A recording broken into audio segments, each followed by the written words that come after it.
Olá pessoal, sou Walter Leno Noronha, vice-presidente de Administração e Finanças do Conselho Regional de Contabilidade.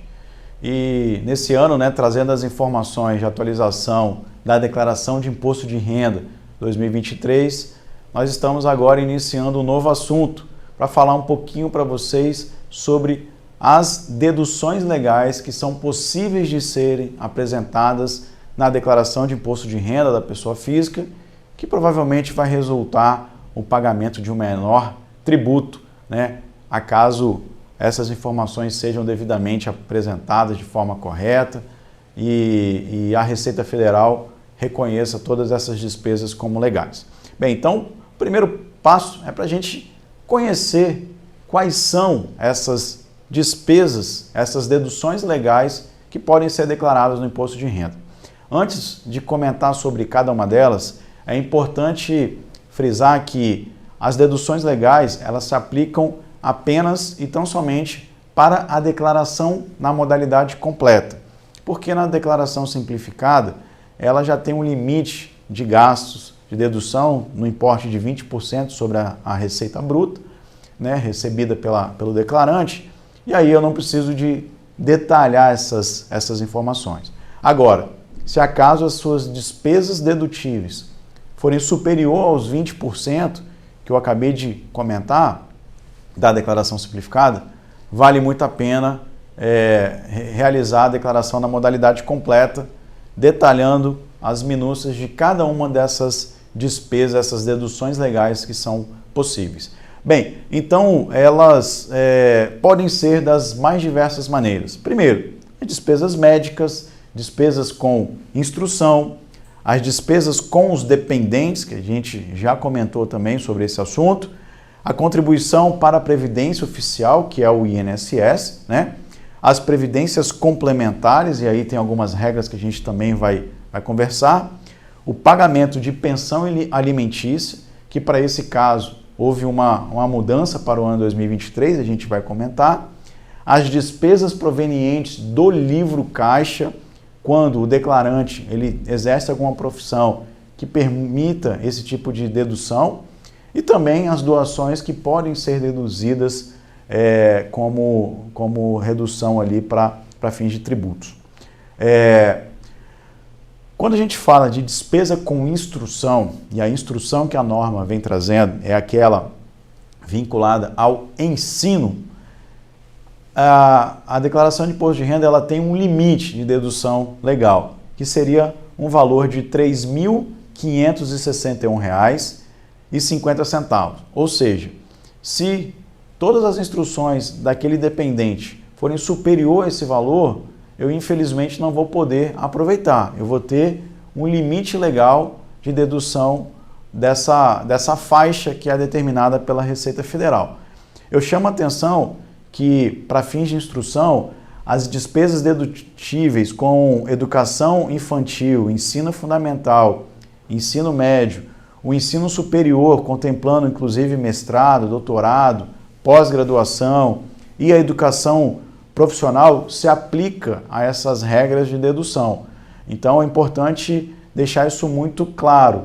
Agora, tem despesas que não podem ser dedutíveis, não podem ser deduzidas da declaração, como, por exemplo, o uniforme, material e transporte escolar, elaboração de dissertação, contratação de alguém para fazer a escrita, a revisão, isso não pode, aquisição de livros, revistas, jornais, aulas particulares, aula de música, dança, natação, ginástica, qualquer tipo de esporte não pode ser deduzido, os cursos preparatórios, cursos de idiomas, o inglês, o francês, não podem ser deduzidas.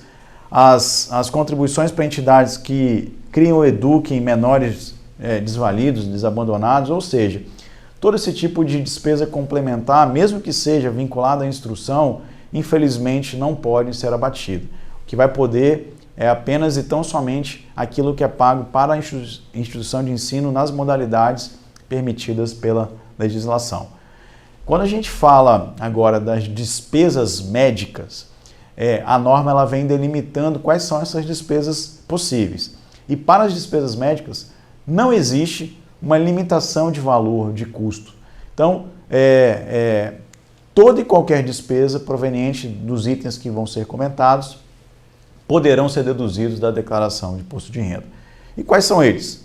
Todas as despesas com médicos, com dentistas, psicólogos, fisioterapeutas, terapeutas ocupacionais, fonoaudiólogos, despesas com hospitais e com exames laboratoriais, serviços radiológicos, aparelhos ortopédicos e próteses ortopédicas e dentárias podem ser todas deduzidas na declaração de imposto de renda.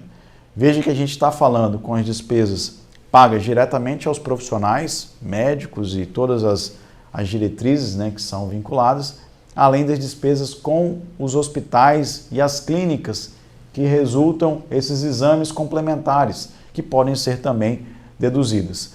Lembrando que, para a legislação, considera-se o aparelho ortopédico e as próteses ortopédicas, pernas e braços mecânicos, cadeira de rodas, andadores ortopédicos, palmilhas e calçados ortopédicos e qualquer outro aparelho ortopédico que resulte ali para correção de desvio de coluna ou de defeito de algum dos membros ou de articulações. Também são possíveis de serem deduzidos as despesas com parafusos, placas de cirurgias ortopédicas, marca-passos, colocação de lente intraocular, né, em cirurgia de catarata, desde que esses valores constem lá na conta do hospital, né? Então isso tem que estar sendo discriminado de que foi utilizado no procedimento cirúrgico realizado. Tá? Algumas outras são possíveis também de serem deduzidas, como por exemplo, as despesas destinadas à cobertura com hospitalização, cuidados médicos e dentários, entidade de direito e atendimento ou ressarcimento dessas despesas, que vincula-se nesse caso às despesas com plano de saúde, estabelecimentos geriátricos, né, caracterizado como hospital, nos termos da lei, o estabelecimento especializado em instrução de pessoa com deficiência física ou mental, também pode ser tratado como despesas médicas, e empresas, né, que aquela pessoa trabalhe, seja em fundação ou caixa de assistência, no caso da entidade manter um convênio direto ali para cobrir algumas despesas médicas. Agora eu chamo a atenção para vocês da seguinte maneira, que o cônjuge que incluiu o seu filho como dependente na sua declaração, ele pode deduzir essas despesas médicas, ainda que o recibo ou a nota fiscal ou o documento que comprove aquele gasto, ele esteja em nome de outro cônjuge, né? Então, se o marido está na declaração, mas a nota da despesa, e declara algum dependente, mas a nota de alguma determinada despesa saiu em nome da esposa, ele pode sim estar vinculando essa despesa, né, na sua declaração de imposto de renda, porque aquele dependente está vinculado à sua declaração. Lembrando que não podem ser deduzidas despesas que são reembolsadas, porque alguns planos de saúde reembolsam algumas despesas na modalidade particular. Então, se teve reembolso, esse valor deve ser retirado como despesa dedutível. Despesas com enfermeiro e remédios, tá? Exceto quando esses remédios ou os enfermeiros estiverem na nota fiscal do hospital para um atendimento específico, mas se for contratação particular, não pode ser deduzidas. Compra de óculos, lente de contato, aparelho de surdez e planos de saúde pagos no exterior também não podem ser deduzidos como despesas médicas. Apenas em fase de complementação, os procedimentos cirúrgicos, né, estéticos, eles podem ser deduzidos para fins de imposto de renda. Chama atenção para os senhores de que a pensão alimentícia, seja paga na modalidade judicial ou extrajudicial, ela também é uma despesa que é possível de ser deduzida lá na declaração de imposto de renda, bastando o cadastro daquele dependente, né, daquele alimentando lá na sua declaração, constando o CPF, data de nascimento, nome completo e a relação de dependência, se assim for, porque todo esse valor que é pago através de uma decisão judicial, né? A pessoa foi compelida a pagar a pensão alimentícia, vai poder ser deduzida para fins de imposto de renda. Chama atenção também que esse tipo de receita, né? A receita para quem recebe o valor da pensão, a partir do entendimento do STF, já aceito pela Receita Federal, não vai ser mais tratado como um rendimento tributável. Para a declaração de 2023, tem um campo específico para declarar lá como rendimento isento e não tributável para quem recebe a pensão. Então, não deixe de observar esse fato, porque também vai ser possível retificar as últimas 5 declarações para reaver esse valor de acordo com a decisão judicial do STF. As pensões que são pagas de forma espontânea, elas também não podem ser deduzidas na declaração de imposto de renda, tá? Então, se eu não tenho uma decisão judicial, nenhum tipo de pensão pode ser complementada.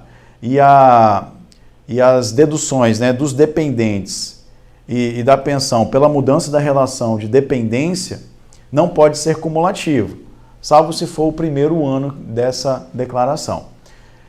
Quando a gente fala das despesas dedutíveis vinculadas à previdência complementar, porque nós temos a previdência padrão, a previdência social vinculada ao INSS, mas a parte pode ter contratado ali uma previdência privada, uma previdência complementar. Se isso vier a acontecer, existe um limite de dedução na alíquota de 12% sobre todos os rendimentos computados, né, para fins de tributação, no qual fica limitado esses 12% como uma despesa dedutível na sua declaração. Lembrando que as chamadas contribuições extraordinárias são tratadas como indedutíveis, né? Então tem que entrar lá no campo de parcela não dedutível. E quando a gente fala de previdência privada, ela se inclui a PGBL, tá? A PGBL, que é o Plano Gerador de Benefício Livre, ele entra nessa modalidade de despesas dedutíveis para fins de previdência complementar. Só chamando a atenção que a VGBL, com a letra V inicial, isso é lançado lá na parte de bens e direitos e não na parte de despesas dedutíveis lá na declaração de imposto de renda. Bem, são essas as informações básicas que eu gostaria de passar para vocês, chamando a atenção para a observância desses pontos, e agradeço mais uma vez a oportunidade de estar falando com os senhores. Um grande abraço.